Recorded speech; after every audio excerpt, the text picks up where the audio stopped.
Ravi d'être avec vous, notre partenaire NetSuite, d'être là aussi avec nous aujourd'hui. On est super, super content de vous avoir. On va essayer de faire ça de manière un peu interactive et surtout de faire en sorte que pour les gens qui soient là, ça puisse être utile. C'était l'objectif. Est-ce qu'il y a des gens qui ne parlent pas français dans la salle? Maybe I should ask the question in English. Non, c'est bon. Bon, on a dit qu'on ferait ça en français, du coup, c'est vrai, on a quand même fait des slides en anglais, mais on va faire en français. Et nous, on a deux, trois personnes chez Oppo qui parlent pas français, mais on s'est dit que c'était pas grave. Ils étaient déjà au courant des problèmes de RP et de croissance de la stack. Euh, Écoutez, merci beaucoup en tout cas d'être là. Je vais juste faire un petit tour de table rapidement pour que vous puissiez vous présenter. Et puis ensuite, on va commencer. L'idée aujourd'hui, donc, c'était de parler d'un sujet qui nous anime depuis maintenant quelques années. C'est une question qu'on a en permanence sur quel ERP, quelle stack financière, comment est-ce qu'on l'a fait évoluer au fur et à mesure du temps. On a vu des sociétés grandir très très vite dans les dernières années, un peu moins vite en ce moment, pour être très honnête. Ça n'empêche pas qu'il faut faire les bons choix. Et c'était un peu ça dont on voulait vous parler. Et surtout, pas juste vous en parler, soit du prisme de Flow ou celui de NetSuite, mais surtout celui de gens qui ont encore plus l'habitude que nous. Et c'est pour ça que je suis hyper content d'avoir Alexandre et Grégory en plus de Antoine donc de NetSuite aujourd'hui. Et je vais vous laisser vous présenter. Voilà. Merci Alex. Bonjour à tous. Donc moi c'est Alexandre, je travaille chez EC Finance. EC Finance, pour ceux qui ne le savent pas, c'est un cabinet qui accompagne des entreprises et structures dans la structuration de leur activité financière et le management de leur activité financière et qui les accompagne aussi sur toutes les opérations un peu ponctuelles qu'on peut avoir dans la vie d'une entreprise et notamment les levées de fonds, les départs internationaux qui sont souvent des grandes étapes dans la vie d'une entreprise. Et donc aujourd'hui, ça fait 2 ans que je travaille pour DC Finance et j'ai accompagné une dizaine d'entreprises sur ces 2 dernières années. Voilà, une entreprise où on a commencé, on était 3, des entreprises où il y a entre 150 et 200 personnes. Donc beaucoup de secteurs différents et beaucoup de problématiques différentes. Et je suis ravi d'en discuter avec vous tous autour de cette table. Salut à tous, moi je suis Grégory de JobTeaser, je suis le CFO de JobTeaser et en charge de toute la partie Sales Operation. Alors, JobTeaser, c'est quoi? C'est une plateforme de carrière intégrée à plus de 800 écoles et universités qui permettent aux jeunes étudiants, généralement en école de commerce et d'ingénieurs, Bac+4, Bac+5, de trouver, d'avoir accès à du contenu sur des entreprises et trouver un job, un stage, une alternance ou un premier job. Et donc, on permet en miroir aux entreprises de communiquer sur du contenu de leur entreprise, la marque employeur, mais également de publier des offres de stage et d'alternance et de premier emploi pour recruter les jeunes. Moi, ça fait très longtemps que je suis chez JobTeaser. J'ai l'impression d'être un vieux et un dinosaure. Soit c'est bon signe, soit c'est pas bon signe. Ça fait 8 ans que j'y suis. Donc, je suis arrivé au moment de la première levée de fonds en 2015 en tant que responsable financier. Et 8 ans après, je suis toujours là avec 3 levées de fonds d'un montant global de 70 millions d'euros. L'entreprise aujourd'hui, ça pèse un peu plus de 40 millions d'ARR et 350 personnes. Si, bonjour à tous. Donc, moi, je suis Antoine Hu. Je travaille pour NetSuite Oracle en France. Donc, NetSuite, c'est un ERP dans le cloud, c'est le leader dans le cloud. Mon rôle chez NetSuite, c'est d'appuyer des forces commerciales dans la compréhension des besoins. Donc, comprendre, on voit plein d'entreprises qui se développent et à un moment, il y a besoin de se structurer. Et là, notre rôle, c'est vraiment de comprendre là où on peut les aider avec NetSuite. Et du coup, peut-être appuyer les forces commerciales. Il y en a quelques-uns ici, si besoin d'heure. Très bien, merci beaucoup. Merci d'être là. Donc, pour ceux qui ne connaissent pas, moi, je suis Alexandre, je suis le CEO d'Upflow. Nous, en fait, on fait une solution pour aider les entreprises à se faire payer depuis maintenant à peu près plus de 5 ans. Et on est un gros partenaire de NetSuite parce qu'on se connecte du coup aux ERP et on fait partie du coup de l'évolution d'une stack financière au fur et à mesure du temps. Mais l'idée aujourd'hui, c'était pas tant de parler de ça, c'était surtout de parler de vos enjeux, de vos problématiques. Et on voulait faire ça de manière assez je vais juste remettre le petit outline là, mais on voulait faire ça de manière assez courte. L'objectif, c'est plutôt de pouvoir avoir des échanges après autour d'un verre. C'est quand même toujours plus sympa. N'hésitez pas à vous asseoir, hein, il y a encore de la place au fond. Et du coup, l'idée, c'était de parler justement de l'évolution des stacks financières, qui était un des gros sujets, une grosse question qui revient souvent. De parler justement de ce côté basique de la finance, mais qui est absolument nécessaire à l'évolution vers des parties plus stratégiques et de recommandations. Et un sujet qui revient en boucle dans nos conversations en permanence, c'est celui du moment où il faut mettre en place un ERP, le moment où il faut le faire évoluer, etc. Donc, on voulait échanger avec vous sur ces sujets-là et finir un peu sur une vision un peu plus globale sur le rôle de la fonction finance aujourd'hui et dans le futur. On voit beaucoup évoluer ces derniers temps et je pense que c'est pour le bien de tout le monde. Merci pour vos intros. Je voudrais juste commencer par une petite anecdote que je pense que j'ai racontée 200 fois, mais qui est toujours intéressante. Je me souviens de parler avec le CFO d'une boîte qui fait aujourd'hui plus de 100 millions d'ARR il y a 4 ans. Et ce CFO me racontait, je ne pourrais pas le citer parce qu'il ne serait pas content que je le cite, mais il était vraiment pas content du tout parce qu'il avait hérité d'un système dans lequel ils n'avaient pas de d'ERP. Ils avaient eu l'excellente bonne idée de construire un ERP in-house. Et il y avait un système de facturation en interne dans l'entreprise qui, à l'époque, faisait déjà, je crois, 30 millions d'ARR, dont l'ingénieur était parti. Et personne ne savait comment ça marchait. Et la semaine d'avant notre première rencontre, il m'avait expliqué qu'ils avaient mis en production une nouvelle partie du produit qui n'avait rien à voir avec la facturation. Et le système de facturation s'était arrêté. Et donc, c'était vraiment le pire. On parlait justement des enjeux de cash collection. Il me disait, Alexandre, super, j'adorais me parler de tes sujets de cash collection, mais là, j'ai un problème 1000 fois pire à régler et c'est pas du tout celui de la cash collection et on le comprend bien. Et je pense que, je sais pas s'il y a certaines personnes dans la table qui sont dans cette situation-là, je ne vous le souhaite pas, mais c'était justement un peu l'enjeu, c'était de se dire, aujourd'hui, on est au global dans des situations dans lesquelles le système évolue de plus en plus, on se modernise de plus en plus sur les outils qu'on utilise. Et je voulais peut-être avoir ton avis, Antoine, c'était un des sujets dont on parlait en préparant le call, c'était, on est de suite, on sait bien, une société qui à l'origine était beaucoup aux États-Unis. Nous, on est présents aux États-Unis et en France. On voit quand même une grosse différence de maturité entre les deux écosystèmes. Est-ce que toi, c'est quelque chose que tu vois aujourd'hui et justement sur le choix de ces outils, à quel moment est-ce qu'on les prend? Est-ce qu'il y a une grosse différence entre ces deux plaques et comment est-ce que ça évolue en ce moment? Alors oui, tu as raison, il y a une différence, hein, on va pas le cacher. C'est vrai que l'entreprise et globalement, les Américains, on va dire, se digitalisent plus vite, ils vont tout de suite vers la technologie pour résoudre leurs problèmes plus que nous. Et pour les directions financières, on constate quand même cet écart également. La bonne nouvelle, c'est que quand même, aujourd'hui, ça change, ça bouge. Il y a notamment des secteurs en France, la tech, qui bougent plus vite, qui ont cet appétit pour la technologie. Et donc là, les directions financières également vont vers la technologie pour résoudre. Il y a des pans, on va dire, sectoriels en France qui ne sont pas là et les directions financières sont plus en recul, attendent de voir comment ça se passe. Mais voilà, ça bouge aussi en France quand même aujourd'hui. Ça, c'est la bonne nouvelle pour nous, notamment pour Valeo. Très bien.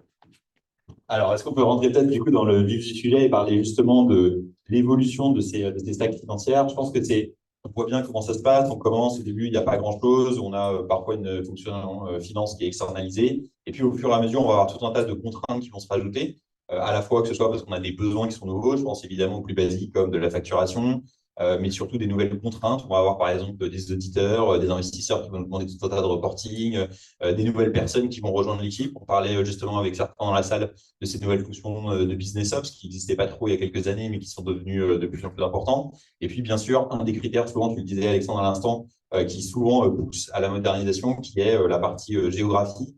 Dès qu'on commence à avoir des nouveaux systèmes comptables à mettre en place, des nouvelles contraintes, ça impose beaucoup de contraintes sur les systèmes. Je vais peut-être commencer par toi, Grégory, parce que tu es vraiment, je pense, la personne qui a peut-être le plus avec 8 ans Ouais. Avec 8 ans justement, tu disais un dinosaure, moi je ne crois pas trop, mais après 8 ans, et comment est-ce que tu vois l'évolution de la stack chez JobTeaser? Si tu peux nous raconter un peu comment c'était au début et comment c'est maintenant, ça nous intéresse. Je pense à faire du storytelling il y a 8 ans. J'avais très bon style.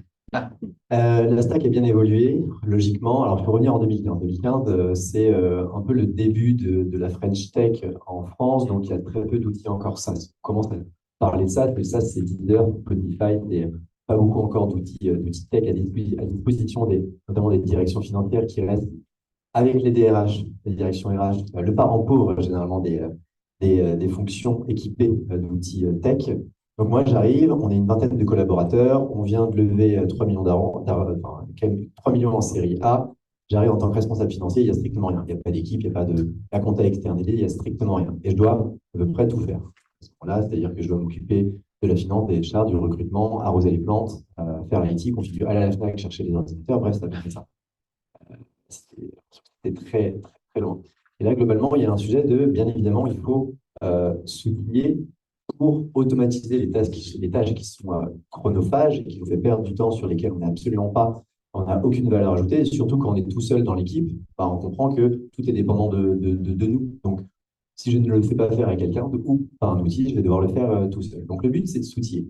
À ce moment-là, tout commence à fleurir. C'est-à-dire qu'il y a plein d'outils tech qui commencent à arriver et donc je peux en choisir plein. Le risque, c'est tout d'un coup de se sur-outiller. C'est-à-dire que aujourd'hui, on en parle plus dans une période de contraction des coûts, notamment depuis 2022-2023, où les gens cherchent à réduire le coût, donc à garder uniquement les outils SaaS qui sont pertinents, qui leur apportent de la valeur. Mais avant, quand on regardait, tout le monde avait une super belle promesse. Donc, on regardait Spendesk, Payfit, ouais, c'est génial, ils vont nous sauver, on gagne du temps, mais il ne faut pas se faire avoir par la promesse parce que derrière, il y a du paramétrage, derrière, il y a des process.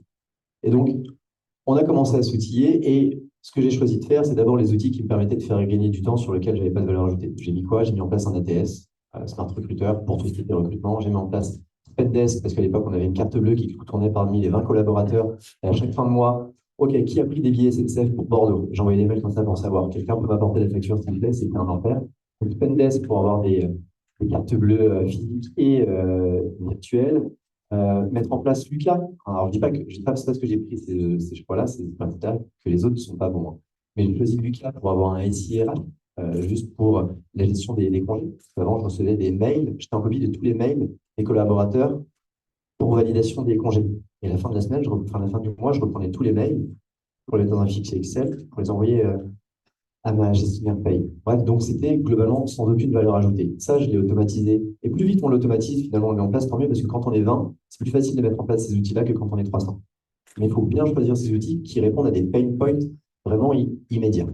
Et après, voilà, on a avancé et les différents outils que l'on a pris, bah, en fait, on n'est pas tombé, je pense, dans le côté hype d'avoir tous les outils possibles et inimaginables, que ce soit par la lecture des posts LinkedIn ou par la pression parfois que les fonds mettent, parce que les boîtes sont dans leur portefeuille et globalement, il faut vite mettre en place les API parce que ça va être génial. Oui, mais moi, je n'ai pas de revenus récurrents mensuels, donc ça ne sert strictement à rien. Il faut mettre en place. Non. Voilà, donc globalement, aujourd'hui, on a une stack qui a évolué, mais qui a répondu à des pain points que l'on avait, qui a répondu à un besoin urgent validé en fonction de notre roadmap et les priorités que l'on avait, qui répondait aussi à la maturité de la boîte, c'est-à-dire qu'aujourd'hui, les outils que l'on prend, ils sont... Généralement, il n'y a pas que la finance qui va s'en servir. Il y a d'autres interlocuteurs. Si les interlocuteurs ne sont pas prêts à l'utiliser, n'ont pas la maturité, ça va servir strictement à rien. Une data fausse, ça sert strictement à rien, que ce soit pour un outil comme un outil de CRM Salesforce, que ce soit un SIRH, que ce soit autre. Si des gens d'autres départements stakeholders doivent entrer leurs données ou l'utiliser et ne l'utilisent pas, n'ont pas la maturité pour, ça sert strictement à rien de le prendre. Donc aujourd'hui, on a une stack qui est basée autour de, je pense qu'on n'a pas beaucoup des structurants, on a toujours Lucas, on a toujours Smart Recruiter comme ATS, on a toujours Salesforce, on a depuis 3 ans NetSuite que l'on a choisi de prendre pour faire face à des pain points que l'on avait et pour entrer dans un cycle de 3 ans. Juste un learning, et je laisse la parole après, que l'on a eu, c'est en fait quand on met en place un outil, il faut savoir répondre à un besoin du moment par rapport à un besoin que l'on va avoir sur les 2-3 années. Et ça se trouve, dans 2-3 ans, on l'enlèvera. Il faut apprendre à déconstruire ce qu'on est en train de construire. Et surtout, il ne faut pas viser à avoir l'outil parfait qui va répondre à vos besoins dans 5-6 ans. Pourquoi? Parce que déjà, vous ne savez absolument pas où vous serez dans 5-6 ans. Si vous cherchez à contrôler ce qui n'est pas contrôlable, vous êtes mort. Parce que l'outil, en fait, NetSuite, si en 2015 j'avais pris NetSuite, je n'étais pas prêt. Je ne l'aurais pas utilisé, je l'aurais mal utilisé. Et en plus, j'aurais perdu les équipes utilisatrices parce que je les aurais dégoûtées de NetSuite. En revanche, on a fait le choix de prendre Quadra, un outil de CJ de comptabilité, pas le meilleur, mais qui répondait aux besoins de notre taille d'entreprise. Et 3 ans après, on a fait le choix, en 5 ans après, on a fait le choix de prendre NetSuite. Et pour l'instant, on est content. Alexandre, tu veux peut-être nous raconter sur toi ce que tu vois sur les évolutions? Oui, carrément. Mais il y a beaucoup de points qui me parlent quand Grégory explique son histoire. Et notamment sur là, les outils et sur-outillage que je vois des fois dans des sociétés dans lesquelles j'arrive, qui sont déjà relativement développées, où il y a 30, 40 personnes. Et première chose qu'on fait, on liste tous les outils et on se dit lesquels vous utilisez vraiment. Et on se rend compte qu'il y a 50% des outils qui ont été mis à un moment donné, qui sont utilisés à 10% de leur capacité. Et en plus, cet outil-là, finalement, on a un autre outil à côté qui fait exactement la même chose, mais on n'utilise pas cette fonction-là parce qu'il est plus pratique sur la première et on a fait test sur la première. Donc, il y a tout un sujet de rationalisation que je retrouve et qui est hyper important quand on structure finalement son équipe finance.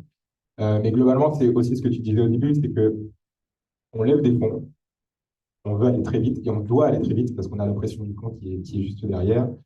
Et même sans la pression, on a de l'argent et on se dit on va recruter beaucoup. Ça implique de lancer des nouveaux produits, ça implique de développer de nouvelles fonctionnalités sur les produits existants, d'aller sur de nouveaux marchés en Europe, aux États-Unis, voire plus loin. Et en fait, la société, elle grandit super vite. Il y a de la croissance, tout va bien, sauf qu'on ne s'est jamais dit ce serait pas mal d'avoir une équipe finance. Et souvent, c'est à ce moment-là, et c'est au moment de la première levée de fonds que justement les fonds commencent à dire qu'il faudra peut-être une première personne. Et la première chose à faire quand on arrive, c'est de se dire, bah, déjà, on a du retard à rattraper par rapport à tout l'historique de la boîte. Et tout était géré un peu en bout de ficelle, à droite, à gauche, par le CEO qui était là, qui a des bonnes compétences en finance, mais qui est encore en train de faire des éléments variables à la fin du mois avec des emails et qui n'a pas mis en place de SIRH. Donc, c'est la première chose à faire, c'est vraiment de rattraper ce retard et ensuite de commencer à structurer et de mettre en place donc, les bons process, les bons outils, recruter les bonnes personnes pour finalement accompagner la croissance et plus être en retard et pouvoir justement voir un tout petit peu plus loin. Mais comme le disait Grégory, il n'y a pas besoin de voir 10 ans plus loin, mais voir un tout petit peu plus loin pour réussir à anticiper et savoir quels seront les besoins de demain. Merci beaucoup pour ce partage.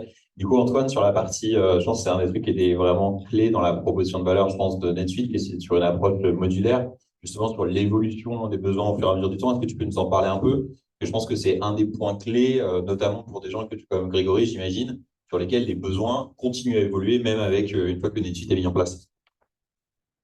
Oui, on peut faire écho à ce que tu as dit sur la roadmap, c'est-à-dire que chaque client a ses roadmaps, ses contraintes métiers. Et du coup, nous, en fait, on doit écouter cette roadmap et puis on doit proposer justement un chemin. Parce que la promesse de l'ERP, en fait, c'est ça la promesse d'un ERP. En réalité, il y a un chemin pour y arriver.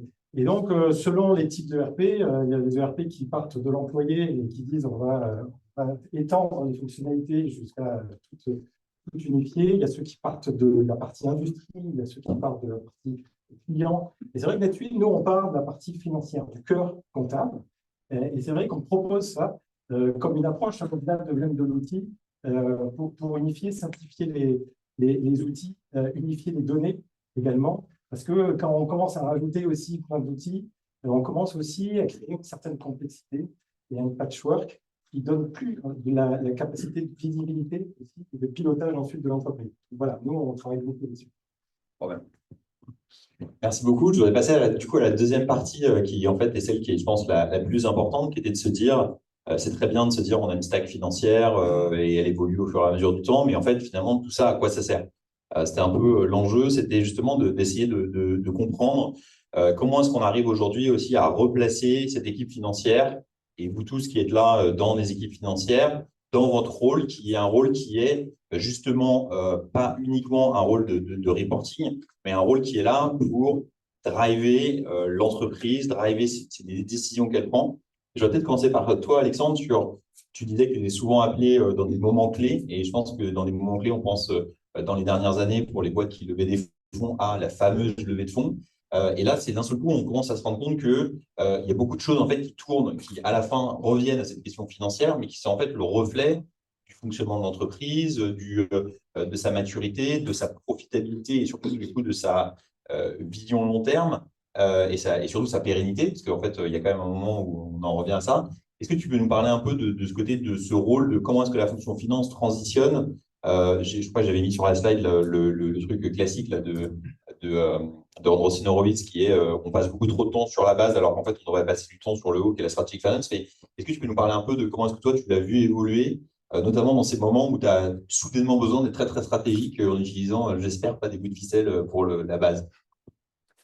Oui, ce qui s'est passé là, avec quand même un certain ralentissement au niveau des levées, etc., c'est que les financements sont quand même un peu plus compliqués à suivre et on commence à mettre des reporting en place sont un peu plus précis, et notamment d'un point de vue cash, qui est souvent le premier reporting qu'on met en place, c'est jusque quand on fait de l'argent et à quel moment ça va commencer à devenir compliqué.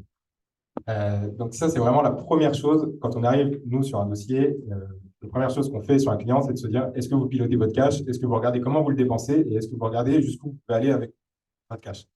Donc ça, c'est des choses qui ne sont pas automatiques. Et en fait, ces réflexes-là, ils ne sont pas innés. Et finalement, quand personne nous a dit qu'il fallait piloter ça et que tout va bien, que l'entreprise se développe, eh ben, on y va et très bien. Et si notre fournisseur il nous paye en 6 mois, c'est pas grave parce qu'on a vendu et aucun problème là-dessus. Donc, ce qui est hyper important, en fait, quand on veut mettre en place des reporting, et souvent, c'est les fonds en arrivant également qui demandent aussi du reporting, c'est de réussir à dire, OK, on va faire du reporting, mais on va faire du reporting pour faire du reporting. Faire du reporting pour des fonds, très bien, mais il ne faut pas passer son temps dessus parce que derrière, si on ne l'interprète pas, et on ne l'analyse pas et on ne communique pas aux équipes, on ne communique pas forcément le même aux équipes, bien évidemment, hein, mais il faut trouver les bons indicateurs. Et en fait, le fait de trouver les bons indicateurs, de mettre en place des reporting, ça nous oblige à organiser notre data et ensuite à gagner en granularité et à gagner en précision et ensuite à gagner en rapidité. Et ça nous permet de grandir en tant qu'entreprise et d'avoir des éléments à analyser. Et comme je le dis, en fait, l'objectif, ce n'est pas de faire du reporting. L'objectif, c'est d'avoir son reporting pour pouvoir prendre de la hauteur sur son reporting et de pouvoir guider en fait, les décisions stratégiques qui en découlent. Grégory, du coup, tu nous parlais, quand on préparait ce call, tu nous parlais de quelques anecdotes que vous aviez eues justement sur cette partie de transition sur un reporting qui se voulait plus stratégique, mais qui en fait était un reporting pour les investisseurs. Tu peux nous raconter un peu comment ça s'est passé chez JobTeaser? Ouais, alors déjà, je suis d'accord avec cette pyramide. Je me suis moqué un peu de toi hier. Bien sûr. Ça, c'est une pyramide théorique. Mais la base, c'est le principe. Au moment où je suis arrivé chez JobTeaser, donc j'avais strictement aucune donnée. Il y avait les liasses fiscales, bien évidemment. Et après, le reporting était fait mensuellement sur la base d'un relevé bancaire classique par le CEO le dimanche, une fois par mois. Mon but a été tout de suite de créer un reporting et un PNL de façon à comprendre les flux entrants et sortants de la boîte, que ce soit sur le chiffre d'affaires, les coûts, mais également le cash. Très vite, je me suis intéressé et j'ai compris que tout venait, comme n'importe quel startup scale-up, tout venait du cash. Finalement, le PNL, c'est relativement assez simple. Le chiffre d'affaires, c'est la transformation de ton booking, ce que tu vends côté sales, au niveau des coûts. N'importe quelle boîte tech, généralement, c'est 2 tiers de tes salaires, donc il faut maîtriser la masse salariale. Parce que le PNL, il est facile, mais il vient d'ailleurs. Il vient, des recrutements que tu vas faire, donc piloter les recrutements à venir, et après, il vient de la top line, du booking, qui va se transformer en facturation, puis en chiffre d'affaires. Donc très vite, finalement, je me suis dit, en fait, il faut que j'arrive à piloter l'activité commerciale. Donc, il faut que je me rapproche de mes sales. Et c'est là où, sans le savoir, en 2015-2016, on a commencé à faire de Salesforce notre usine à data. On a commencé à mettre en place des process pour monitorer l'activité. Plus je rendais prédictif la top line, plus j'étais capable de maîtriser les coûts de façon à m'assurer là où je voulais aller. Est-ce que je vais avoir besoin? Parce que, en fait, quand on est 20 et qu'on a 3 millions d'euros, en gros, on a 18 mois devant nous, facile. Et qui nous dit que dans 18 mois, on aura suffisamment de revenus? Moi, j'allais voir mon VP Sales, il me disait non, mais c'est bon, on va faire x2.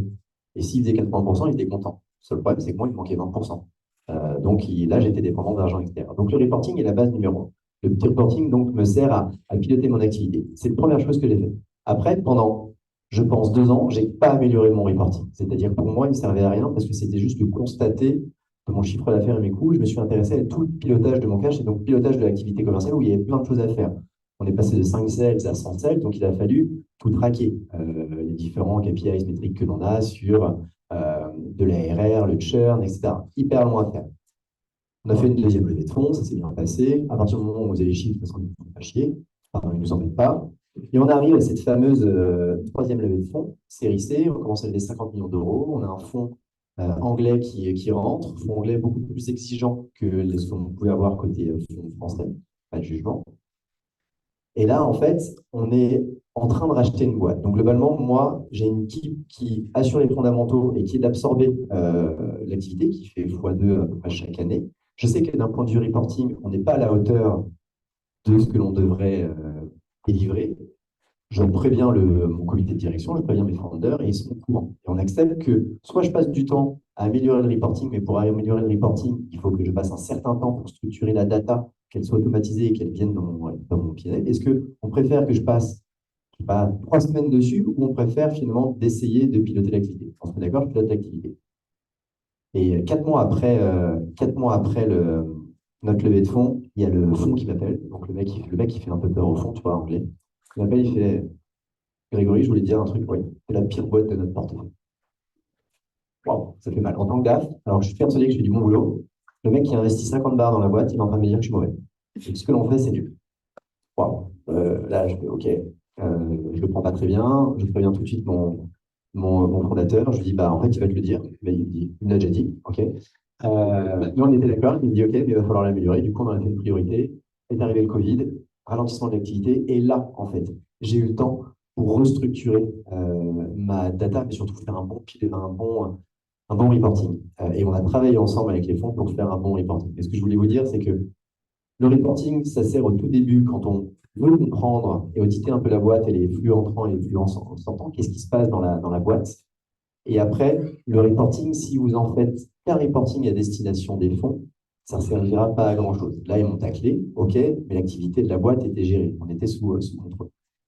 Et deuxième anecdote, donc je suis toujours avec ces fonds. Après le Covid, on change notre offre commerciale et on la rend complètement SaaS compatible. C'est-à-dire que avant, on était sur un peu une offre à la demande à la carte où globalement du churn n'était pas du churn et de l'upsell n'était pas de l'upsell. Et là, on passe sur de l'abonnement. Et alors là, je vais envoyer du lourd. Je vais sortir un reporting, mais je prends tous les benches de Serena et autres et je vais faire exactement la même chose. Je vais leur sortir le reporting, churn, upsell, upsell, downsell, etc. Je vais les éclater. Ouais. Et en fait, j'ai pris ce reporting et après, je l'ai utilisé en interne. Parce que je me suis dit, ça serait con quand même de ne pas l'utiliser en interne. Je l'envoie au fond, ils sont très contents. Je le présente à mon équipe de sales, le manager sales, et ils me disent, mais en fait, ça ne sert strictement à rien. Parce que nous, le churn que tu me montres là, ben, on le sait depuis 3 mois. Et le upsell, on le sait depuis 3 mois. Donc, avec ton reporting, en fait, on ne peut prendre aucune décision business. Et donc, j'ai tout revu. En fait, et j'ai fait 2 reportings. J'ai fait un reporting à destination des fonds, qui est vraiment un reporting de communication financière.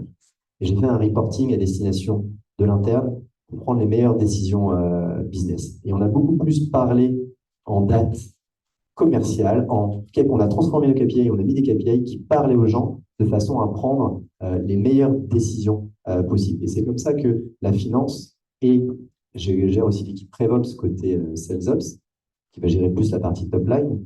Et c'est comme ça qu'on arrive à avoir de l'impact parce qu'on sort des data qui servent aux managers, qui servent au business pour être garde-fou, mais surtout pour prendre des décisions de pilotage. Et maintenant, je passe plus de temps sur quoi?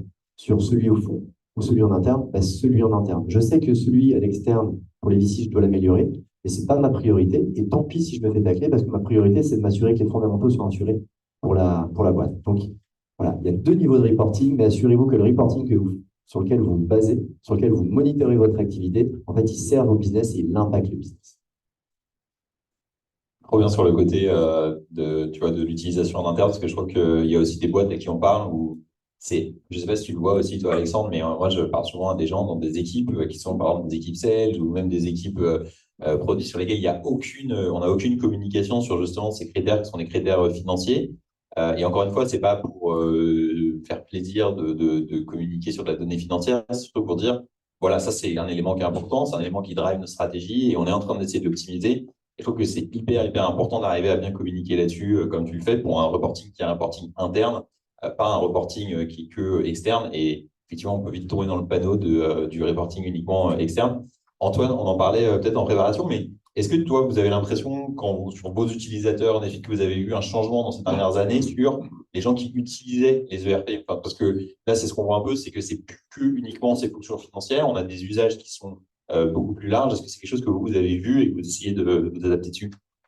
C'est ce qu'on voit en effet, et puis on revient à cette roadmap du client aussi, c'est-à-dire que en effet, la première chose qu'on va nous demander, c'est d'avoir des reportings pour la compliance, et puis pour vraiment le suivi opérationnel. C'est la première chose, il faut y répondre, il n'y a pas le choix. Très bien, on met plein d'outils là-dessus, mais c'est surtout des reportings en effet qui regardent dans le rétroviseur. Sauf le cash, là il n'y a pas le choix. Le cash, il faut quand même regarder à 6 mois, surtout les entreprises à forte croissance. Là, il faut de la trésorerie. Ça, depuis longtemps, on fait des outils de trésorerie qui se produisent. Donc en effet, maintenant, ce qu'on voit, c'est que ça ne suffit pas, et la demande du coup des clients, c'est d'aller plus loin et d'être capable vraiment de faire du scénario, de se projeter. Donc, what if, si je change ce paramètre, qu'est-ce qui se passe? Voilà.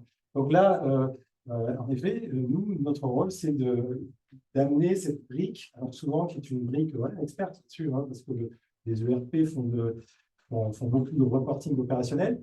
Il y en a d'autres sur le marché qu'utilise notamment Grégory qui sont très bien, mais en tout cas, en effet, on passe à une autre type d'analyse.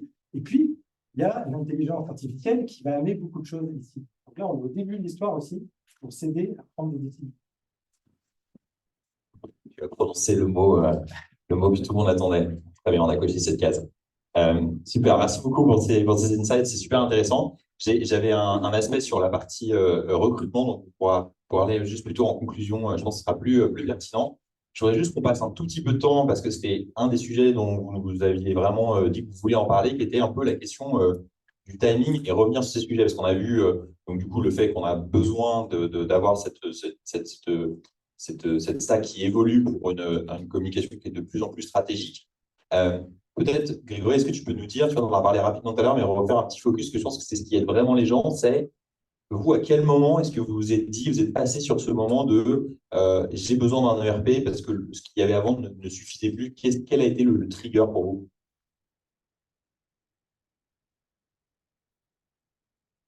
De façon générale, un nouvel outil, c'est pas uniquement de se dire qu'on a besoin d'un nouveau projet ou dépenser de l'argent ou faire plaisir au fond. C'est répondre à des pain points et surtout euh, voir dans le futur. Ça, on l'a déjà dit. Concernant NetSuite, donc j'ai rejoint en 2015, on est en 2020, donc pleine année, on avait fait le choix et on commence à déployer juste avant le Covid. Qu'est-ce qui nous a, quels sont les triggers? En fait, je vais dire quels sont les bénéfices en fait, que ça nous a apporté. Ça va être pareil. J'en parlais avec mon head of finance parce que j'ai essayé de réviser et pas dire n'importe quoi sur cette partie-là qu'il maîtrise mieux que moi. Déjà, c'était d'un point de vue maîtrise du risque. C'est-à-dire que quand on commence à être 300, au niveau du procurement, au niveau des purchase orders, ça commence à être n'importe quoi. C'est-à-dire que la comptabilité reçoit des factures, on ne sait même pas si quelqu'un les a validées. On ne sait même pas où ça va. Alors oui, il y a des fournisseurs que l'on connaît, mais globalement, on ne sait même pas est-ce qu'on doit la payer ou pas. On pourrait recevoir n'importe quelle facture, mais on ne sait pas qui a mis son tampon. Donc, ce qu'on faisait, c'est qu'on prenait les factures et la compta allait voir n'importe. C'est toi? Non. Ok.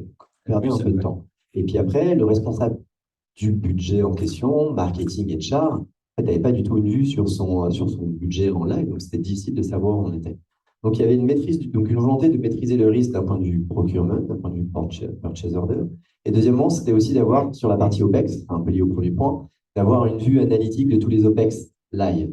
C'est-à-dire qu'il y a un moment où, voilà, au début, on dépense en OPEX 500 000 euros, 1 million d'euros, mais ça devient très vite 15 millions d'euros, 20 millions d'euros, ça devient des gros coûts. Et il faut surtout être capable de savoir où on en est et à des moments, est-ce qu'on peut investir un peu plus? Est-ce qu'on peut réduire un peu plus dans un contexte économique plus difficile de contraction des coûts? Et si on n'a pas cette visibilité live, c'est toujours dur de faire des rappros compta-gestion, de savoir réellement où on en est. Et le but, c'était de savoir en live où on en est au niveau des OPEX pour nous faire prendre des décisions. Je donne juste un exemple. Qu'est-ce que ça nous permet, par exemple, concrètement? C'est aujourd'hui, on a reçu un mail, donc il y a 10 jours, de notre VP Sales qui cherche, dans le cadre de nos plus gros quarters, d'un point de vue booking, signature booking, là, de octobre à décembre, il veut faire une animation commerciale et faire une sorte de challenge entre les sales de toutes les zones. Donc, il dit, j'ai besoin d'un budget de 20 000 euros. Aujourd'hui, 20 000 euros, dans la période dans laquelle on est, c'est 20 000 euros. Avant, c'était facile, maintenant, c'est plus facile. Et en gros, tout de suite, on se dit, avant, on aurait répondu, ouais, laisse-moi voir, hop, prends un mois pour lui donner la réponse. Là, aujourd'hui, tout de suite, au FP&A, ils sont capables de dire, là, j'ai un coût, une dépense qui n'est absolument pas du tout au budget. On a de la marge.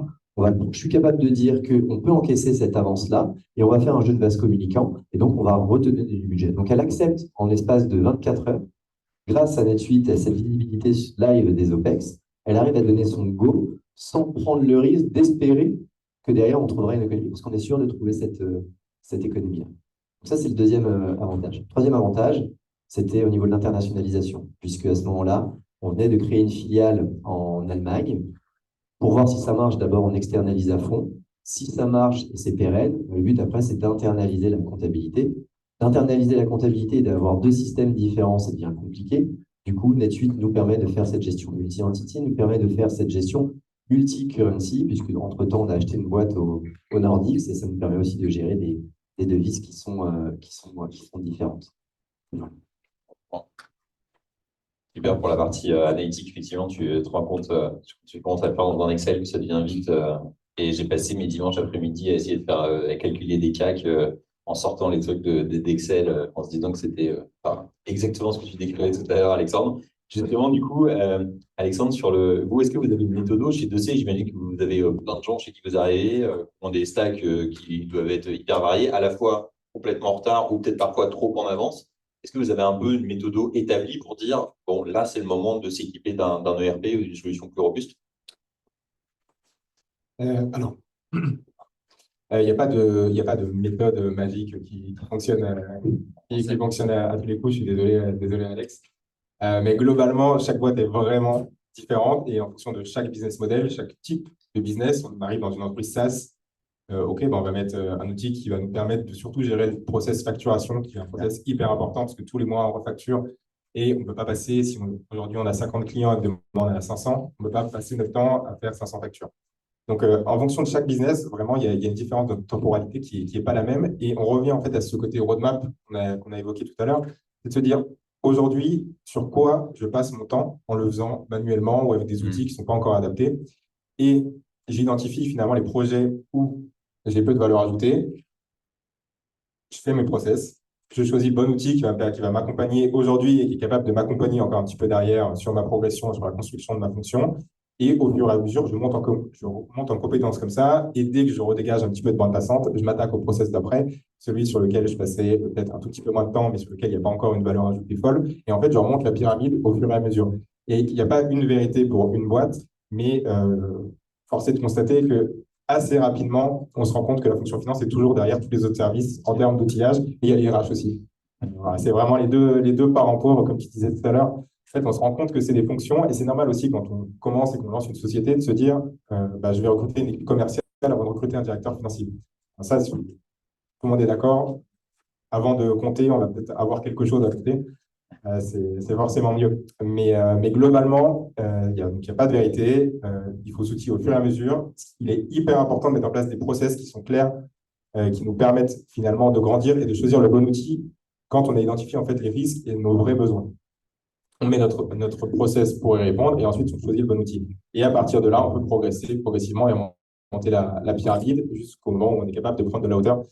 Ça, c'est un rêve. Je peux me permettre de rebondir parce qu'on parle toujours de quand est-ce qu'on met en place les nouveaux outils. Tu le disais un peu en introduction, il faut aussi être capable de laisser des outils qui ne vont plus répondre à des besoins, même s'ils sont utilisés par 5% des utilisateurs, ça ne sert strictement à rien, puisque peut-être qu'il y a un autre outil qui est beaucoup plus centralisé, qui gère cette fonction-là. Nous, par exemple, on avait un moment, on voulait former les commerciaux et s'assurer qu'ils étaient bons dans le discours commercial. Du coup, on enregistrait on utilisait, je crois que c'était Mojo, dans Salesforce pour donner la possibilité au manager d'écouter et donc du coup de traîner après le sales. Et ensuite, on a pris un outil qui faisait de la prospection commerciale sur des campagnes d'emailing et sur des campagnes de copie dans des séquences email, SalesLoft. C'est-à-dire que SalesLoft faisait aussi l'enregistrement, même si on pouvait savoir que c'était de l'enregistrement, donc on avait un doublon de coût. Du coup, on a enlevé Mojo au profit de ces œuvres. Donc, voilà. Donc, soyez toujours vigilants sur à quoi ça va servir et à quoi, qu'est-ce que ça peut retirer. Par exemple, je pense que JobTeaser a été un bêta-testeur de Spendesk. J'adore Spendesk. Aujourd'hui, je ne suis plus un utilisateur de Spendesk. Pourquoi? Parce que à notre taille, en fait, ça nous crée. Avant, ça venait résoudre le problème de gestion de la carte bleue, qui est un enfer dans n'importe quelle boîte. Aujourd'hui, avec ma volonté de maîtriser tout le process de purchase, Spendesk devenait finalement une usine à gaz et un stress énorme pour l'équipe comptable. Donc, on a choisi d'être peut-être chiant, sclérosant, mais globalement, on avait une maîtrise du risque. Quand tu es 300, 350 ou 400 dans l'entreprise, tu ne peux plus te permettre. Donc, on a aussi abandonné Spendesk. Mais demain, si je revenais à une entreprise, si je recréais une boîte, j'ai pas créé une boîte, si j'ai créé une boîte ou j'ai rejoint une boîte un peu plus petite, probablement que je prendrais Spendesk parce que c'est utile à ce moment-là. Super pour des conseils vraiment super pragmatiques. Ça fait du bien de les entendre parce qu'effectivement, on part souvent de la fin qui est s'équiper avant de se demander à quoi ça sert et comment on le fait. Et je pense que c'est hyper utile pour tout le monde. Antoine, un des points dont on parlait justement, c'était sur ce côté, le moment où on le met en place, on voit bien qu'il faut que ça corresponde à un besoin et le besoin qui doit être effectivement, qui correspond d'abord à souvent un pain dans l'utilisation de tous les jours. j'ai l'impression que dans les dernières années, on a essayé de beaucoup réduire en fait la barrière à l'entrée du premier ERP. Bon, alors nous, on est un peu des ovnis chez Upflow parce que comme on est partenaire NetSuite, on a mis NetSuite quand on a été 13. Il y a Claire qui nous regarde avec un sourire ici parce que on était vraiment très, très, très early. Mais du coup, la question, c'est, je pense que c'est pas un bon exemple, mais qui était drivé par notre activité à nous. Mais du coup, est-ce que vous avez fait des efforts pour faire en sorte que la première brique et cette première marche, en quelque sorte, soit la plus basse possible et qu'on puisse continuer à vivre avec et grandir avec, en fait? Oui, c'est clé parce que c'est vrai que le quand, c'est tout. Quand on nous contacte, on vient nous voir, le quand, je dirais, c'est crucial. C'est de dire est-ce que j'ai la maturité et est-ce que c'est trop tôt. Donc, ça, c'est clé. Nous, en effet, là-dessus, quand même, on a une conviction. Parce que quand tu dis on l'a mis très tôt, c'est pas un ERP, on va dire, un complet, unifié sur achat, vente, tout CRM, etc. Donc, en fait, on a une conviction, nous, c'est justement, on peut commencer tôt, même il faut commencer tôt, je pense. En tout cas, si on veut quelque chose de plus facile, parce que, comme on l'a dit tout à l'heure, cette roadmap, on va pouvoir, si on veut unifier, et ce n'est pas toujours le cas, mais si on veut unifier parce que c'est plus facile, on va pouvoir le faire par étapes. Nous, c'est les projets les plus faciles, c'est les clients les plus contents quand ils ont commencé tôt et qu'ils ont grandi avec leur. Donc après, ça ne veut pas dire qu'on ne peut pas faire beaucoup plus tard. Pour X raisons, on a mis un CRM, on a mis une compta, on a mis un billing, on a mis etc. Donc on peut le faire et c'est aussi notre quotidien. Sauf que quand on a du legacy comme ça veut dire qu'il y a des process qui sont mis en place déjà, il y a des données et qu'à un moment, quand on veut tout unifier, on a beaucoup de projets comme ça, c'est juste une marche quand même assez haute à passer.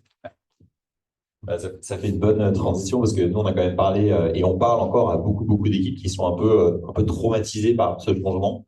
Et notamment, on voit souvent des équipes qui sont traumatisées lorsque ce changement prend trop de temps à arriver. Moi, je ne sais pas combien d'équipes j'ai rencontrées dans l'histoire de Flow qui nous disent bah, en fait, ça fait depuis 2 ans qu'on doit mettre en place un ERP et en fait, on n'y arrive pas parce qu'on est constamment dépriorisé. On est constamment, il y a toujours bah, justement les sales ou le marketing ou la stack d'ingénierie qui passe avant nous. Et nous, on est là derrière et en fait, on est toujours en train de galérer avec nos anciens systèmes qui, pour le coup, ne tiennent plus. Et en fait, la réflexion, je pense qu'elle est intéressante et je voulais finir là-dessus parce que je trouve que c'est une réflexion intéressante qui est même plus une réflexion de stratégie ou de reporting, etc., mais qui vient vraiment d'une réflexion people et des gens qui composent les équipes. C'est que, en fait, les gens qui viennent aujourd'hui, ils ont envie de ça. Et je me souviens, c'est intéressant ton rôle SalesOps et RevOps parce que je me souviendrai toujours de quand on a commencé à recruter pour notre premier rôle RevOps, la personne disait de toute façon, si c'est pas sur Salesforce, je ne viens même pas en entretien. Tu vois. Et en fait, là, j'ai l'impression que les équipes financières maintenant, elles commencent aussi à arriver là, à dire, moi, si je viens pas, et c'est pas qu'une question de NetSuite, c'est plus la question de ce qui va derrière NetSuite, qui est quel est mon rôle grâce à ces outils-là. Euh, ça m'intéresse pas de prendre le job. Et ce que je trouve hyper intéressant dans ce que tu disais, Grégory, tout à l'heure, c'est le rôle central que vous avez. Est-ce que toi, tu peux nous parler un peu de comment est-ce que non seulement tu pitches ça, mais vous vivez ça aussi au sein des équipes, de se dire, on n'est pas un back-office, en fait. On n'est pas une équipe qui est juste derrière. On est là pour driver le business grâce à tout ça. D'abord, je pense, ça vient aussi de la vision, ça vient aussi de la vision des cofondateurs qui mettent la data au cœur de leur pilotage, c'est-à-dire qu'ils sont très factuels et pragmatiques. Et aujourd'hui, des personnes qui ont besoin de se baser sur la data pour prendre des décisions. Ils sont moins dans le feeling, ils sont beaucoup plus sur de la data. Donc déjà, c'est quelque chose qui te permet déjà de valoriser la fonction finance. C'est-à-dire qu'eux, déjà, ils attendaient que la fonction finance ait un impact business. Moi, c'est la façon dont je vois les choses. Et aujourd'hui, faire du reporting pour faire du reporting, ça m'ennuie à fond. C'est-à-dire que je ne suis pas là. On dit souvent, les gens te disent, le but, c'est de faire vachement plus de qualité que de quantité. Si j'arrive à automatiser les données et passer du temps sur l'analyse, c'est tant mieux. Voilà, donc ça, il faut réussir à le faire. Et aujourd'hui, les outils te permettent quand tu as des process, parce qu'il ne faut pas oublier qu'il faut des process avec les outils, les deux sont ensemble. Si tu as les outils, tout d'un coup, tu arrives à structurer ta data et à bien l'exploiter. Et tu dois passer ton temps à l'exploiter. Donc, si demain, je devais revenir en arrière dans une boîte où il y a strictement rien, en fait, je vais passer mon temps à reconstituer la data. Donc, la valeur ajoutée que j'ai, elle est nulle. C'est pour ça que les gens sont beaucoup plus exigeants. Et tant mieux. Nous, du coup, quand je fais un reporting, c'est très cool d'avoir le réalisé du mois par rapport à ce que tu as budgété. Mais à quoi ça me sert? Ça me sert à dire si c'est bien, c'est pas bien. Mais ça, normalement, je le sais. Avant de faire la sortie de mon PNL, je sais déjà combien je vais prendre. Pourquoi? Parce que je l'ai piloté avant. Donc, en gros, c'est l'analyse du réalisé, pour moi, me permet juste d'identifier les écarts qui me permettent d'être encore meilleur dans le monitoring et le forecast. Parce que le plus important, c'est le pilotage. C'est le forecast, en fait, que vous faites. C'est spécialement valable dans les startups et les scale-up parce que c'est le pilotage de votre cash, du cash in et du cash out. C'est ça. Donc, globalement, analysez bien, réalisez par rapport à votre budget. Et si votre budget, c'est de la merde, bah, refaites un reforecast pour comprendre et pour être encore meilleur et pertinent dans la prédictabilité de votre forecast. Et à partir du moment où on commence à être bon là-dedans, bah, on impacte le business. Parce que très bien, on peut très bien voir des choses que les autres ne voient pas.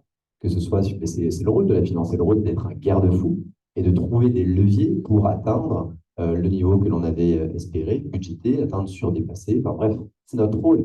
Et nous, on doit impacter le business et la stratégie. Aujourd'hui, j'espère que ce qu'on a réussi à faire chez les Job Senior me permet aussi vraiment de retenir les personnes. Aujourd'hui, je vais toucher du bois, mais on a une forte rétention des personnes qui constituent le pôle finance, mais également le pôle RevOps. Pourquoi? Ben, j'espère parce qu'ils trouvent un sens à ce qu'ils font et ce n'est pas juste du reporting. Généralement, sur les fonctions ADV ou comptables, surtout ADV, on pourrait avoir un turnover tous les 2 ans, un peu comme des fonctions de support client, de customer care, parce que c'est très vite chronophage. On a vite entendu la question, j'ai vite fait le tour, qu'est-ce que j'ai après? En fait, l'ADV, c'est ultra crucial. En fait, c'est de la facturation, c'est du recouvrement, c'est ce qui rentre chez vous. Et en gros, bah, nous, ce qu'on a fait avec mon manager finance, bah, on a recruté des personnes, mais après, derrière, le but, c'est de les intéresser, de leur faire prendre conscience qu'ils sont un rouage essentiel dans le fonctionnement de leur entreprise. Et au-delà de leur faire prendre confiance, c'est leur donner les KPIs clés. Bah, voilà, en fait, là, on doit faire tant de caching. Et on les responsabilise dessus. C'est-à-dire que l'équipe ADV, elles sont 2 depuis 5 ans. Et en fait, elles ont un objectif de caching, elles ont un objectif de facturation et elles ont un objectif d'encours client. Et en fait, pour elles, c'est un objectif chaque mois, surtout chaque trimestre, de l'atteindre. Et j'ose espérer qu'en faisant ça, en les liant, en les valorisant, en leur montrant qu'elles ont un impact essentiel sur le fonctionnement de Job Teaser, j'ose espérer que ça aide à la rétention. Et dernière anecdote, on a notre responsable comptable qui est parti après 3 ans, donc il a fait 3 ans, et on a recruté une autre responsable comptable, et elle vient chez nous parce que la data, parce qu'on a des procès qu'on est structuré et qu'elle ne va pas vivre l'enfer comme elle le vivait là où elle était avant. Et elle dit, en fait, je vais donc du coup pouvoir, même skiller moi, mais également apporter une vraie valeur ajoutée sur des choses qui sont essentielles, du transfer pricing, de la consolidation de compte, et non pas faire de la gestion comptable et galérer pour faire sa DES ou sa déclaration de TVA.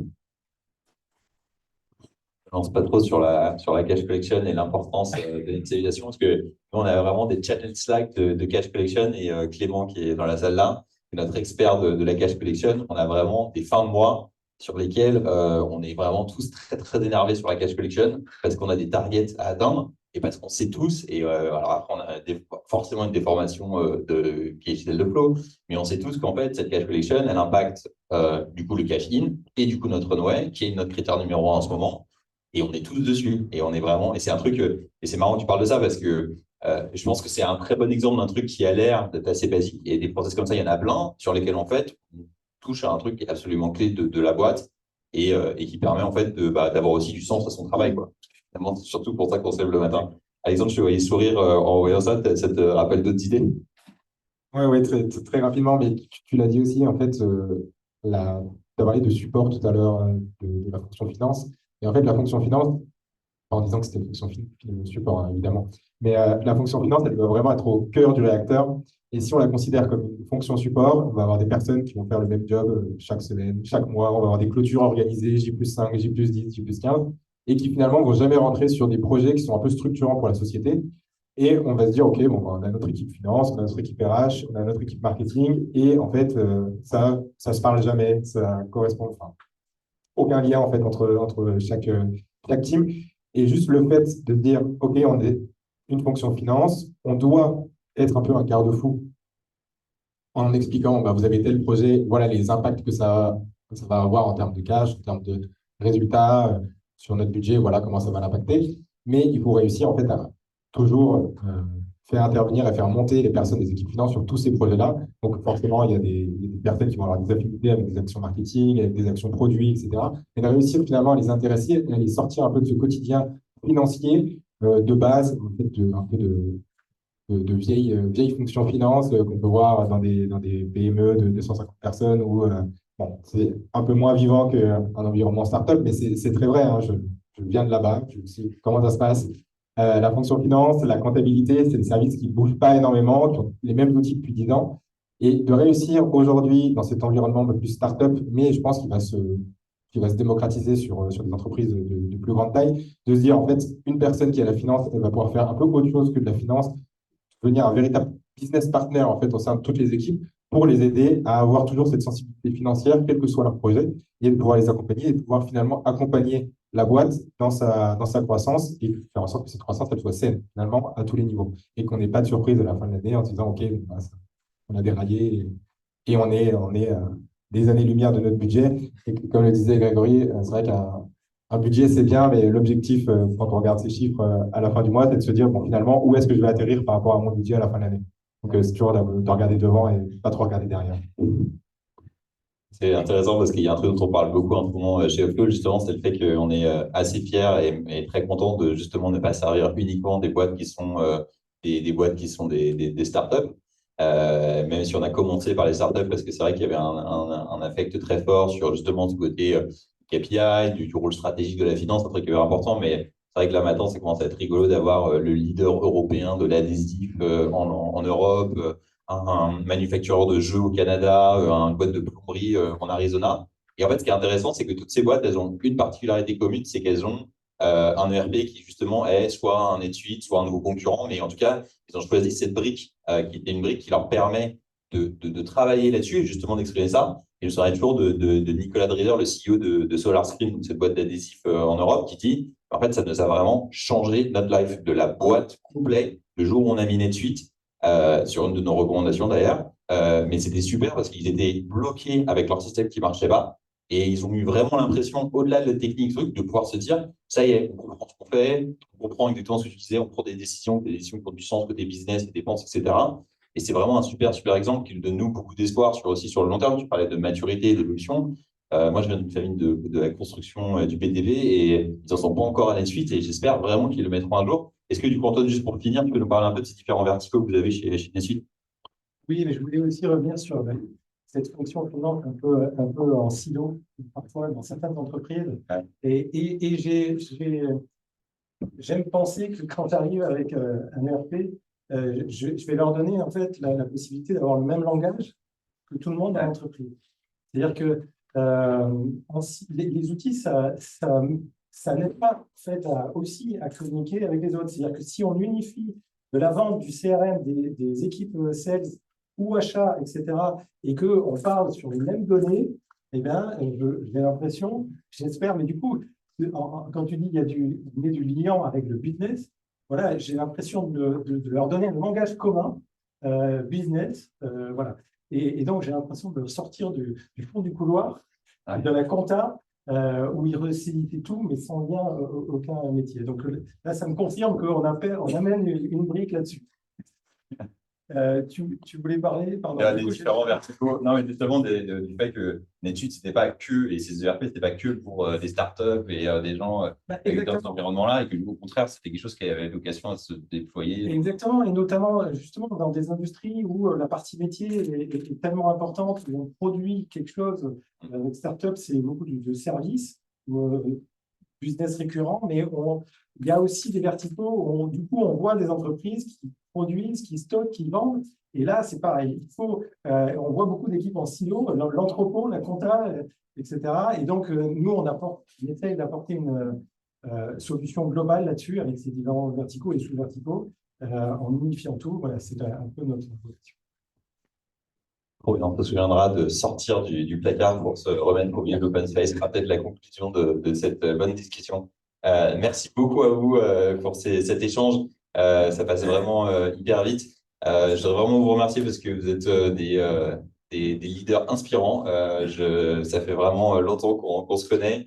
Je pense à Grégory avec qui on a échangé depuis de nombreuses années et qui est un peu une figure de proue de cet écosystème et c'est vraiment non, c'est vraiment un plaisir de voir euh, à la fois ton humilité et le modernisme avec lequel on regarde ces sujets-là. Et je pense que c'est super pour cette communauté. Je pense à DC Finance aussi qui vraiment, par toutes ses missions dans toutes les différentes boîtes, permet vraiment aussi de contribuer aussi à cette modernisation au fur et à mesure. Donc c'est vraiment très très chouette. Et puis bon, on ne pourrait rien faire sans toutes ces solutions. Donc merci vraiment beaucoup à vous trois. C'était super. Et écoutez, je voulais juste vous savoir si vous aviez des questions, des réflexions, des choses sur lesquelles vous n'étiez pas d'accord, ou même des commentaires. Je ne sais pas si vous en avez. Ouais, comme je te fais sans micro. Ouais, je parle fort. Merci déjà pour cette discussion. Je voulais rebondir sur quelque chose sur la fin, chez toi, Alexandre, et puis sur des choses que tu as dit aussi avec Boris, c'était sur des exemples justement de sujets un peu plus stratégiques pour la finance. Vous avez donné des exemples pas mal sur, par exemple, les coûts. Je me demandais quels peuvent être d'autres exemples de l'autre côté de la marge, par exemple, une stratégie de pricing qui va même toucher peut-être jusqu'au produit, les problématiques people sur les carrières pass, les promotions. Est-ce que ça, c'est des exemples de sujets dans lesquels typiquement vous pensez que c'est le rôle de la finance, si on va vers le haut de la pyramide, la vocation à aller, et puis si vous avez des exemples.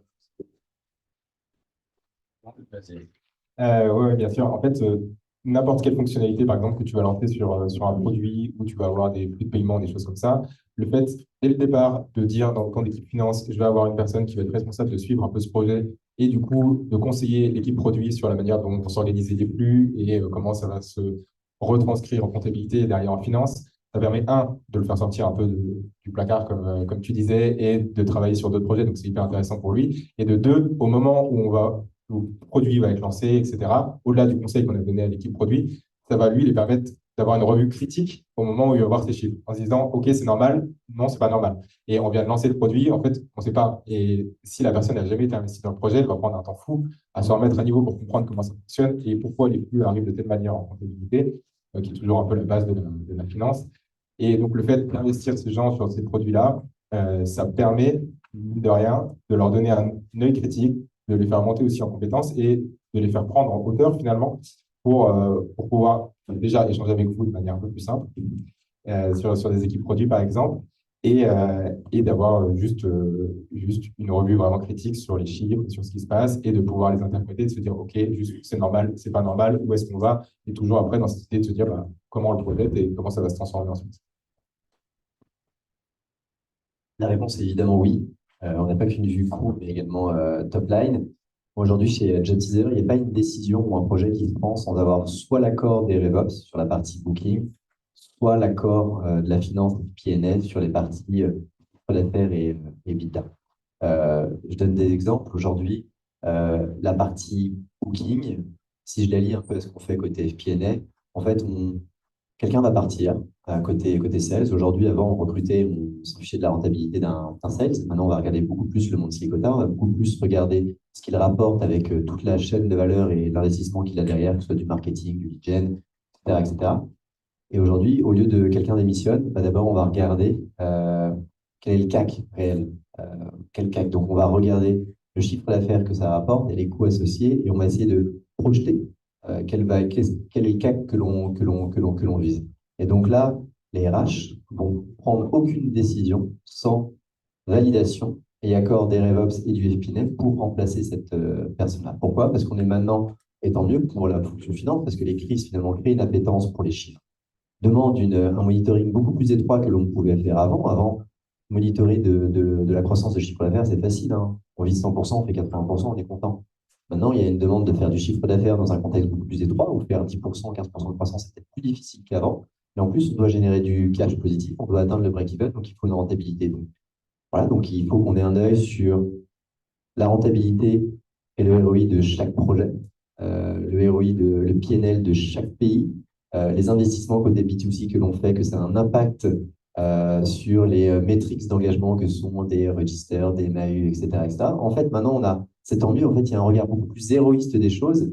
Et sans la fonction finance, en fait, personne ne peut l'avoir. Donc, cette partie chiffre d'affaires et coût, donc rentabilité, efficacité, finalement, vient de chez nous. Et aujourd'hui, la finance et les RevOps sont un rouage essentiel dans les prises de décision et des projets stratégiques chez Jobs.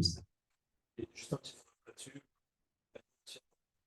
Ça, je pense, c'est plus une question de contexte ou une question de simple stade d'avancement, tu vois, le fait de maintenant l'euro avec le pays. Alors, ce serait facile de dire un peu bullish. Ouais, nous, on l'avait vu avant, ça fait longtemps qu'on le fait. Avant, on s'en foutait un petit peu parce qu'on était dans un peu dans cette effervescence des levées de fonds. De 2015 jusqu'à la première crise Covid, en fait, c'est du grand n'importe quoi. Tu levais très facilement. Il suffit de monter un peu de traction, tu levais, personne ne regardait les coûts, personne ne regardait ton burn. À partir du moment où tu regardais que tu avais un TAM encore plus gros, que tu avais fait 60% de croissance, et que le long, tu avais encore un profondeur de marché ou un nouveau marché, ils disaient, allez, Banco, tu as prouvé ça, tu peux pouvoir le faire. Nous, la crise du Covid, on l'a pris de plein fouet, comme beaucoup d'entreprises. On s'est dit, en fait, on n'a pas du tout regardé les bons KPI. En fait, de regarder toute la boîte sur le revenu, c'était complètement une erreur. Et moi, le premier, alors que c'est mon rôle principal, c'est mon rôle dans la boîte d'être le garde-fou, de s'assurer que c'est sustainable. Et j'ai fait n'importe quoi parce que je me suis laissé griser. Parce qu'on a fait la série C, on s'est dit, oh, maintenant, c'est le début des licornes. Oh, Macron, il a dit qu'il fallait 25 licornes, on veut faire partie de ces licornes, et dans la X40, c'est génial. Bah là, en fait, je m'en souviens très bien de cette première réunion comité de direction. Après la levée de fonds, on fait un séminaire. Et l'objectif du séminaire, c'est comment on fait 100 millions d'euros derrière. Comment on est la prochaine licorne. Donc, globalement, en fait, là, tout le monde a les yeux rivés sur l'hypercroissance. On s'en fout de ce que l'on craint. Et moi, je participais à ça, je m'étais complètement gargarisé des trucs, c'est génial. En fait, pas du tout. Crise du Covid, on a fait en fait un facteur exogène qui peut complètement mettre à mal toute ta société. Maintenant, on va revenir au basique il y a des choses beaucoup plus rationnelles et pragmatiques. Donc, on a commencé à regarder les investissements, le ROI, s'assurer qu'on n'était pas dépendant d'argent extérieur et de faire un retour à la rentabilité. D'autres boîtes ont attendu l'éclatement de la bulle tech 2022, l'inflation, l'argent qui est moins disponible pour le faire en 2023, parce qu'entre 2020 et 2022, c'était encore un peu fucked up, il y avait encore plein de levées de fonds et des levées non rationnelles. Donc voilà, donc moi je pense que la finance doit œuvrer au quotidien pour toujours regarder cet aspect rentabilité. En tant que leader de l'équipe finance, vous avez cette responsabilité-là de jouer ce rôle-là auprès de vos comités de direction, auprès de votre board. Ne regardez pas que le chiffre d'affaires. Le chiffre d'affaires, bien sûr, regardez-le. Mais vous, votre rôle, c'est de s'assurer de la pérennité de la boîte et globalement de l'EBITDA. Bien évidemment, sûrement comme Flo, l'EBITDA est peut-être pas possible tout de suite, mais vous devez piloter votre runway pour être capable d'assurer que dans 6 mois, je vais atteindre les métriques qui vont prouver que je vais être en bonne position, en conditions favorables pour aller lever de l'argent. Et si ça ne se passe pas, j'ai un plan B. Mais je ne mise pas tout sur la levée de fonds qui doit intervenir. Je suis en maîtrise de ce qui va se passer. C'est le rôle du CFO. Juste pour compléter sur la partie levée de fonds et là où le marché était un peu flou, c'est que il y a quelques années, on pouvait lever des fonds en montrant un BP à 3, 4, 5 ans, et dans 5 ans, on n'était toujours pas rentable en termes d'EBITDA. Donc, aujourd'hui, ça, c'est devenu totalement impossible, sauf si vous avez l'idée du siècle, mais globalement, c'est devenu impossible de lever des fonds sans avoir une rentabilité et au moins une prévision et de se dire, OK, on va avoir des métriques, et si on arrive à les faire, on arrivera à aller chercher la rentabilité à un moment donné. Et ce n'était pas le cas avant, et l'argent tombait un peu facilement. Donc, avoir un peu de rationalité dans ce milieu-là, ça permet aussi de se recentrer sur l'essentiel. Merci. Vous avez des questions? Question. Vous avez beaucoup insisté sur l'importance de l'adéquation entre la période et les pain points que vous rencontrez et les outils que vous mettez en place. Là, j'ai l'impression que NetSuite s'est distingué en disant bon, en fait, cette approche modulaire, on dirait que vous allez suffisamment assez tôt et vous en est assez loin. Moi, j'ai une question, c'est à quel point, c'est un terme qui n'a pas été utilisé, mais la modularité des outils que vous choisissez entre en compte dans le collimateur de décision. Est-ce que vous avez des exemples à donner aussi d'outils qui sont particulièrement modulaires et qui peuvent accompagner pendant une plus longue et à travers des crises, des étapes? Ouais, j'avoue, c'est un truc qu'on dit souvent sur NetSuite, sur lequel on dit qu'il y a 80% des boîtes qui font IPO qui sont sur NetSuite. Alors, je sais pas si c'était une des statistiques que vous aviez à un moment. Alors, du coup, quand on est là, quand on se dit on met NetSuite, on se dit bon, on est à peu près. En tout cas, si on n'arrive pas à l'IPO, si c'est un objectif, ce ne sera pas à cause de notre ERP. Donc, c'est un des trucs souvent dont on parlait, souvent quand on voit les gens le choisir. Je ne sais pas si effectivement vous avez des aspects sur cette modularité. La modularité, elle vient en fait rapidement dans un ERP, mais ailleurs, tous les outils sont quand même un peu éclatés, même si aujourd'hui, il y a des intégrations natives et Flow et NetSuite en sont un exemple, qui permettent en fait de se dire, aujourd'hui, je travaille avec Upflow, je travaille avec NetSuite. Si j'ai besoin d'un outil en plus, en fait, je vais essayer de trouver l'outil. S'il n'est pas disponible chez NetSuite, je vais essayer de trouver l'outil qui est complémentaire et qui est intégré nativement. Le fait que ce soit intégré nativement, ça empêche, enfin, ça évite de devoir prendre une API en plus et du coup d'avoir des coûts supplémentaires et de se dire encore c'est quoi cet abonnement supplémentaire que je paye tous les mois et de l'ajouter à la liste. Mais globalement, sur une petite structure qui commence, souvent, en fait, on a des vrais pain points qui sont vraiment très pénibles sur de la facturation et des choses comme ça. Et c'est assez compliqué de se dire on va passer 5, 6, 7 mois à implémenter un ERP et à le lancer. Donc finalement, c'est vrai qu'on trouve souvent des solutions avec un horizon à 2, 3 ans en se disant ça va fonctionner comme ça. Et ensuite, une fois qu'on a un peu plus staffé, une fois qu'on a un peu plus de prise de recul, on se dit OK, c'est le moment de passer à quelque chose d'un peu plus sérieux sur lequel on va pouvoir faire vraiment un peu plus de choses. Ça dépend de la taille de ton entreprise, de la maturité qu'elle a. Et est-ce que c'est sur un sujet qui est amené à vraiment devenir appelé à de la scalabilité? Moi, il y a plein de sujets que j'ai pris, des outils qui me permettaient très, très rapidement d'être rapide pour killer un pain point, ne plus avoir à en entendre parler et probablement que je le changerai dans 3 ans. J'ai parlé de Spendesk. En revanche, en 2014, on a fait le choix de prendre Salesforce. On était 20. C'est un peu comme Upflow qui, à 13, prend NetSuite. C'est peut-être surdimensionné. Mais globalement, toute notre croissance allait passer par un nombre de sales qui allait doubler, tripler, quadrupler, quintupler. Et il fallait absolument qu'on ait un outil qui puisse nous accompagner dans cette croissance. Et tout d'un coup, changer d'outil sur la partie activité commerciale, c'est perdre du business. Et le change allait hyper important. Donc là, on a fait le pari qu'on allait grossir, on allait y arriver, et donc il fallait un outil qui nous permette de nous accompagner à long terme sur cette partie-là. En revanche, sur la partie NetSuite, on était persuadé qu'à ce moment-là, installer NetSuite, on n'était qu'un dans la boîte. Donc en gros, on aurait pris un outil où globalement, il n'y avait aucune autre personne stakeholder qui allait intervenir dans NetSuite. Donc, on allait devoir le paramétrer et l'installer qui allait nous prendre du temps. Alors que moi, j'avais besoin de rapidité à ce moment-là. Donc, on a fait le choix de Quadra qu'on maîtrisait et en un jour, c'était fait Quadra parce que la personne qui fait Quadra, c'est facile. En revanche, après, il y avait ses limites et on s'est dit maintenant, on a besoin d'avoir un outil qui soit relativement robuste et qui puisse nous accompagner à moyen terme. Et là, on pense que NetSuite, je ne parle pas parce qu'il y aura peut-être une renouvellement bientôt, mais globalement, normalement, s'ils ne font pas n'importe quoi, j'ai une rétention à 100% quasiment, comme Salesforce. Donc et je cherche, et dans les outils comme ça, plus après, en fait, en fonction de la taille, avant, je ne cherchais pas d'avoir des outils qui offrent une grosse modularité, parce que je pensais que je pouvais être plus rapide avec différents outils. Maintenant, je vais éviter de me diversifier avec plein d'outils différents. Je vais chercher des outils qui sont assez centralisés et qui unifient le plus de features, mais également de départements dans l'entreprise.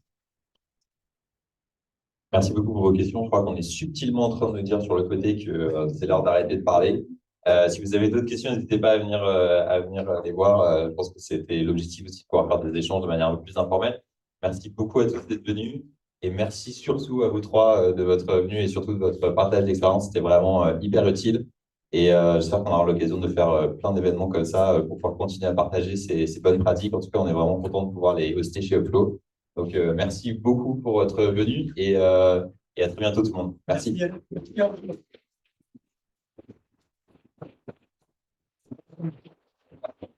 Merci.